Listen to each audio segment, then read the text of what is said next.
Boa noite, está começando pela rede CNT de televisão, o Jogo do Poder, um espaço aberto para a discussão política. Nós, aqui da CNT, acreditamos que o debate, o contraditório, é sempre ponto de partida para o exercício de um dos direitos mais fundamentais, o de ser informado com absoluta correção e transparência. Esse é o objetivo, esse é o propósito do Jogo do Poder, que tem o prazer de receber hoje o candidato do PSOL à Prefeitura do Rio, Marcelo Freixo. Boa noite, candidato. Boa noite, Ricardo. Prazer estar aqui. Muito obrigado pelo convite. Prazer é nosso em recebê-lo no Jogo do Poder. Candidato, eu começo com uma pergunta clássica. Marcelo Freixo, por que o senhor quer ser candidato à Prefeitura do Rio? Olha, Ricardo, na verdade é um grande desafio, né, que o PSOL está assumindo nesse momento do Rio de Janeiro, porque a gente está enfrentando uma máquina eleitoral que nunca vimos antes. Não só a presença do governo federal, do governo estadual, mas um conjunto de interesses de grupos econômicos, como empreiteiras, empresários de ônibus, né, e outros, especulação imobiliária, muito forte em torno do projeto de uma cidade. Então, o que está em disputa no Rio de Janeiro não é só uma eleição. Até porque essa eleição no Rio de Janeiro, Ricardo, é a mais importante, talvez, de todos os tempos. Porque o calendário que o Rio tem pela frente, nenhuma cidade do mundo tem. Nenhuma cidade. Nenhuma cidade tem Copa do Mundo, Olimpíada, Copa das Confederações, Encontros de Jovens Católicos. Os investimentos que o Rio recebe faz com que essa eleição represente uma disputa de cidade. Qual é a concepção de cidade que a gente tem? Esses investimentos vão servir para quê? O que nós vamos ganhar com isso? Qual é o modelo de transporte, de saúde, de educação? Como é que se dá a relação entre o Estado e a sociedade? Então tem muita coisa em jogo por trás dessa eleição. E nós resolvemos disputar esse projeto de cidade com uma outra concepção que não é do investimento pelo investimento, que não é do negócio pelo negócio, mas uma cidade de direitos, uma cidade voltada para as pessoas. Uma cidade boa para a Olimpíada não pode ser só por 15 ou 30 dias. Uma cidade boa para a Copa do Mundo tem que ser uma cidade boa para quem vive aqui, no seu dia a dia. Então isso é uma disputa que é muito desigual, porque a gente não tem uma reforma política, mas necessária, boa, faz bem para a democracia do Rio, esse debate que a gente está conseguindo travar. Candidato, o seu partido, o PSOL, realizou vários seminários, patrocinou, discutindo a importância do Rio receber ou não mega eventos, relativizando a importância dos mega eventos. Ou seja, havia uma dúvida se esses mega eventos são realmente fundamentais para o Rio ou não. Os seminários passavam por essa discussão. O senhor tem dúvida em relação a isso? Não. Os investimentos são importantes. Olimpíada e Copa do Mundo, eles são importantes. Mas precisa de um governo que defenda os interesses da população. Nós não podemos repetir os erros de Atenas, que recebeu uma Olimpíada e hoje tem problemas seríssimos de endividamento em relação ao que aconteceu lá.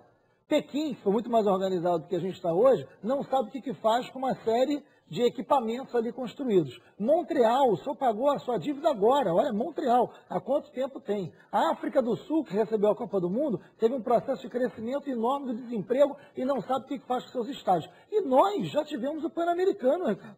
O que a cidade ganhou com o Pan-Americano? O legado foi muito pequeno, muito baixo. Né? Muito pequeno porque você é otimista. Não, talvez nos equipamentos esportivos houve algum legado. Mas olha, o Maria Lenk custou 85 milhões, não vai ser utilizado na Olimpíada. Ninguém sabe o que faz com aquilo. O velódromo, a solução é demolir e gastou 14 milhões. O Engenhão, a obra do entorno não foi construída. O Engenhão seria por 60 milhões, custou 380 milhões. Então é muito dinheiro, é uma farra das empreiteiras e a cidade, na sua mobilidade, na sua saúde, na sua educação, na sua prática esportiva, não ganha com isso. Quem ganha são os investidores. Então, nós queremos a Olimpíada e nós queremos a Copa do Mundo.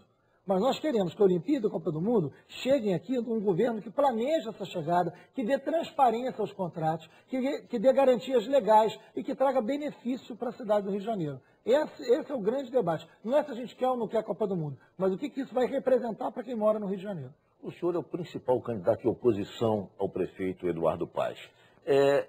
A sua oposição, as suas posições, e essa oposição, de certa maneira, ela se firma por um forte viés também ideológico. O seu partido, o PSOL, tem um antagonismo ideológico com o PMDB, tem uma visão totalmente diferente de Estado, de participação do Estado na economia e tal. Muito bem. Além das divergências ideológicas que a sua candidatura encerra, que tipo de inovação prática que diz respeito ao dia a dia do cidadão o senhor apresenta ao eleitor carioca?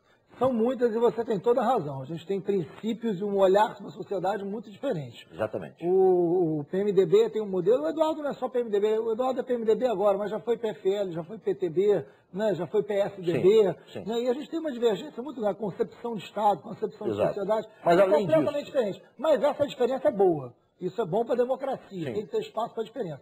Agora, concretamente, pensando na cidade, nós pensamos na saúde de forma completamente diferente.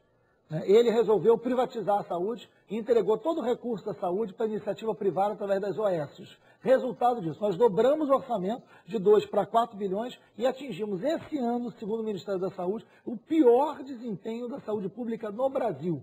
O último lugar, cidade do Rio de Janeiro. E quem depende do hospital público sabe muito bem o que eu estou dizendo. Você entra, tem um prédio novo, TV de plasma, água gelada, mas não tem médico. Né? Porque você não investiu no servidor. Com o sistema de administração através de OS? Sem dúvida alguma, isso é muito ruim. Porque o que você tem que ter? Você tem que ter plano de cargos e salários, você tem que ter um salário decente para o servidor, para que você tenha um médico ali trabalhando, que não pode. Você entra no OS, o dinheiro é público, hein, Ricardo? O dinheiro é público. Sim. Você entra, o dinheiro que constrói o prédio é público. O dinheiro que equipa o prédio é público. E o dinheiro que paga ao médico é público. Mas quem administra é uma OS, um hospital privado que administra o hospital público. E com isso, não tem transparência dos recursos. Não precisa nem da lei de licitação mesmo, utilizando dinheiro público, para fazer as compras. Então virou uma ciranda, uma farra de dinheiro público. Um exemplo bem sucedido em São Paulo, a administração da saúde através de OS e mais. O modelo anterior da administração direta não é aquele modelo que levou ao colapso total em 2005 da saúde do Rio, com a intervenção federal, a época em que o prefeito César Maia, enfim, governava? O problema não está no modelo, o problema está na qualidade da administração. O Rio de Janeiro investiu nas OS e hoje, segundo o Ministério da Saúde, na classificação entre as capitais, o pior atendimento de saúde pública do Brasil é o Rio de Janeiro. Então dobrou o orçamento e ficou em último lugar. Tem alguma coisa errada. Bom administrador não é. Então o que está em jogo é a falta de médico. Para isso tem que ter investimento. O que não pode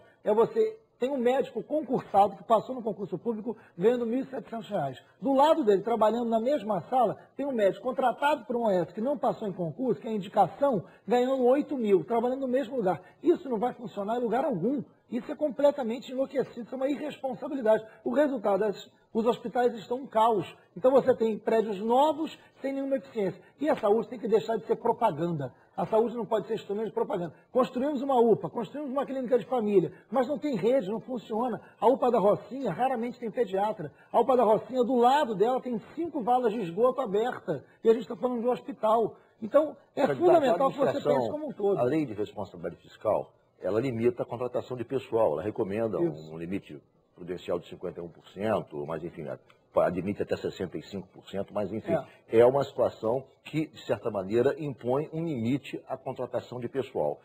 Contratar através de OS, na verdade, transferir a gestão através de OS, não seria um mecanismo, digamos, inteligente para se evitar que se estoure a lei de responsabilidade fiscal? O senhor, que pretende contratar e está anunciando no seu plano de governo, uma ampla contratação de pessoal, não correria o risco de esbarrar nessa limitação da lei? Não, lei é para ser cumprida, não para ser driblada. O que acontece com as OS é que é exatamente uma maneira de burlar. O dinheiro é público. O dinheiro que está pagando, esse dinheiro que vai de 8 mil de salário é público. Olha, e pior, eu vou te dar um exemplo. Primeiro, deixa eu falar da lei de responsabilidade fiscal. Sim. A lei de responsabilidade fiscal, os números são esses, você está super correto, determina que o limite prudencial da receita seja de 51%. O Rio de Janeiro gastou, nos últimos tempos, 41%. Então gastou 10%. Haveria margem para contratar pessoal. Exatamente. Então, 10% a menos. 10% a menos significa 1,5 bilhão que o Rio deixou de investir no servidor. Então, tem dinheiro, o que não tem é vontade política. Agora, essas OS hoje, eu vou te dar um exemplo. Eu visitei uma OS que foi aberta dentro do Miguel Couto, um hospital que foi aberto dentro do terreno do Miguel Couto. Um dinheiro que poderia ter ido para o próprio Miguel Couto, mas não, foi para uma OS. Fui lá conversar com o diretor dessa OS. Cheguei lá, era um antigo médico conhecido que dirigiu o Souza Aguiar. E aí eu falei, ué, mas o que você está fazendo aqui? Não, a OS me contratou para eu dirigir agora esse hospital aqui. Ele é servidor, está ganhando dinheiro público, contratado pela OAS, pediu licença da sua matrícula para ganhar 4 vezes mais com o mesmo dinheiro público. Tem alguma coisa errada, Ricardo? Eu vou fazer um rápido intervalo, o Jogo do Poder volta em 1 minuto, hoje recebendo o candidato do PSOL à Prefeitura do Rio, Marcelo Freixo.